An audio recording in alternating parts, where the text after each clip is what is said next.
ministers and the heads of delegations to please take their seats so that we can commence the proceedings. Thank you very much. Please, Excellencies. Thank you.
A very good morning to all of you, Excellencies, dear colleagues.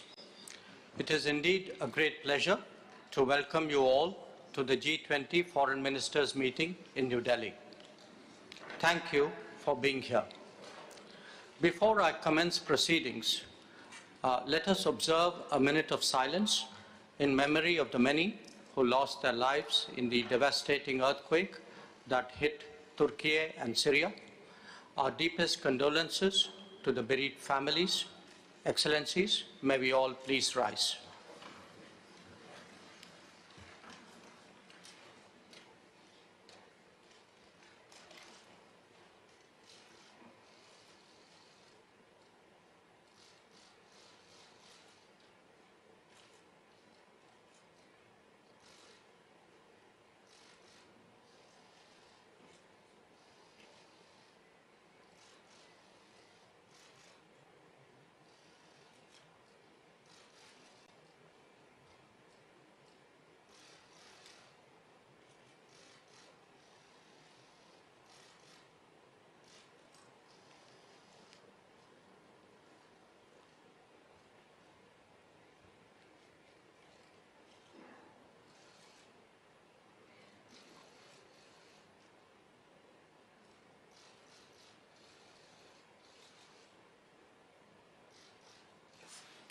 Thank you.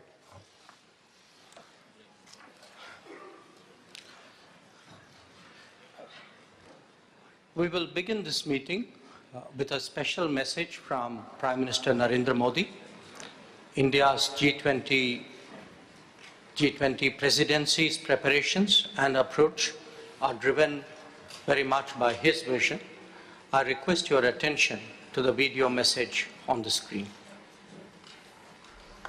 Foreign ministers, head of international organizations, excellencies, I welcome you to India for the G20 foreign ministers meeting. India has selected the theme of One Earth, One Family, One Future for its G20 presidency. It signals the need for unity of purpose and unity of action. I hope that the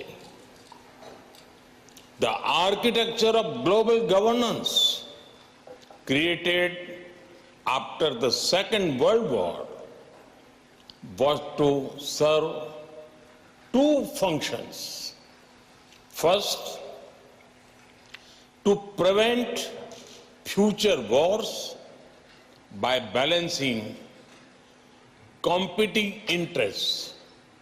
Second, to foster international cooperation on issues of common interests. The experience of the last few years, financial crisis, climate change, pandemic, terrorism, and wars clearly shows that global governance has failed in both its mandates. We must also admit that the tragic consequences of this failure are being faced most of all by the developing countries.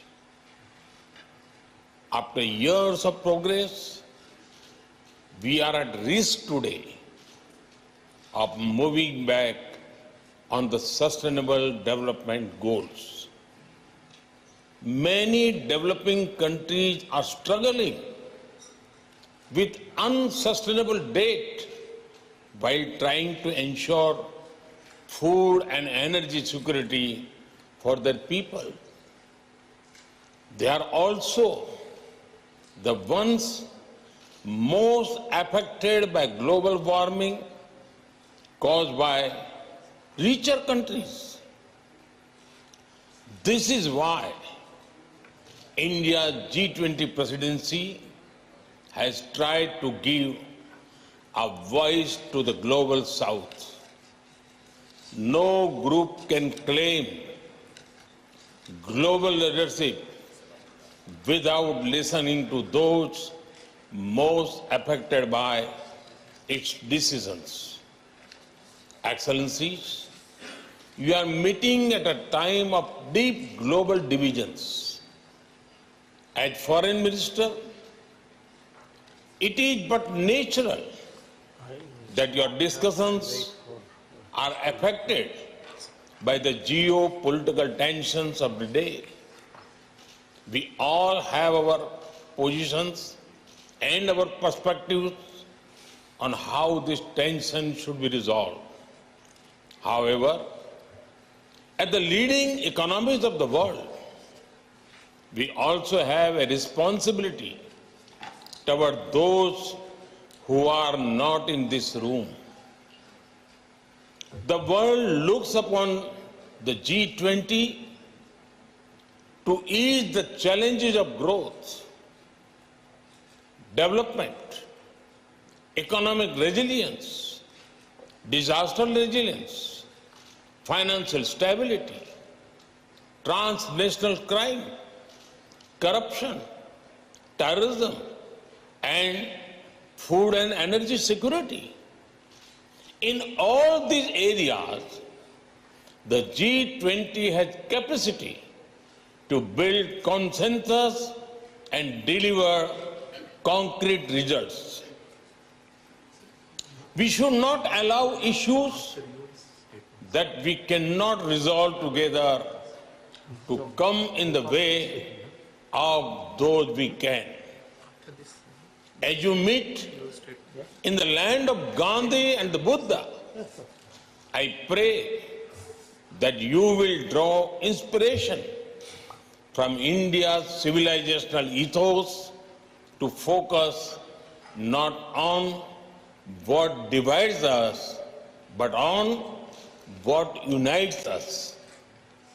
Excellencies, in recent times, we have seen the most disastrous pandemic of a century. We have witnessed thousands of lives lost in natural disasters. We have seen global supply chains break down during times of stress. We have seen stable economies suddenly overwhelmed by debt and financial crisis. These experiences clearly show the need for resilience in our societies, in our economies, in our healthcare systems, and in our infrastructure. The G20 has a critical role to play in finding the right balance between growth and efficiency on one hand and resilience on the other. We can reach this balance more easily by working together. That is why your meeting is important.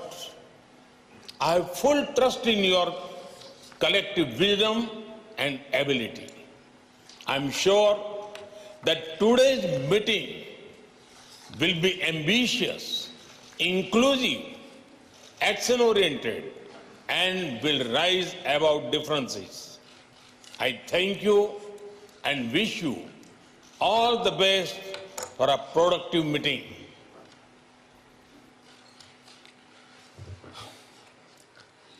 I thank the Prime Minister for his valuable guidance. I now begin the first session of the G20 Foreign Ministers meeting. As I do so, Excellencies, let us remind ourselves that this grouping bears an exceptional responsibility. We first came together in the midst of a global crisis and are today, once again, actually confronting multiple ones. These include the impact of the COVID pandemic, concerns of fragile supply chains, the knock-on effects of ongoing conflicts, anxiety of debt crisis, and the disruption of climate events. In considering these issues, we may not always be of one mind. In fact, there are some matters of sharp differences of opinions and views. Yet, we must find common ground and provide direction because that is what the world expects of us. Colleagues, as we look ahead, there are both pressing and more systemic challenges that we all confront. The future of multilateralism depends very much on our ability to strengthen it in a changing world. Food and energy security are immediate anxieties magnified by recent events. But they do have long-term repercussions and solutions. And development cooperation is part of that larger solution that we are deliberating upon today. Colleagues, the current global architecture is in its 8th decade. The number of members of the United Nations has quadrupled in this period. It neither reflects today's politics, economics, demographics, or aspirations. Since 2005, we have heard sentiments for reform being expressed at the highest level. But as we all know, these have not materialized. The reasons are no secret either. The longer we put it off, the more the credibility of multilateralism stands eroded. Global decision-making must be democratized if it has to have a future. Our agenda for today's discussions include the challenges of food, fertilizer, and fuel security. These are truly make or break issues for developing countries. We heard their concerns directly in January this year through the Voice of Global South Summit.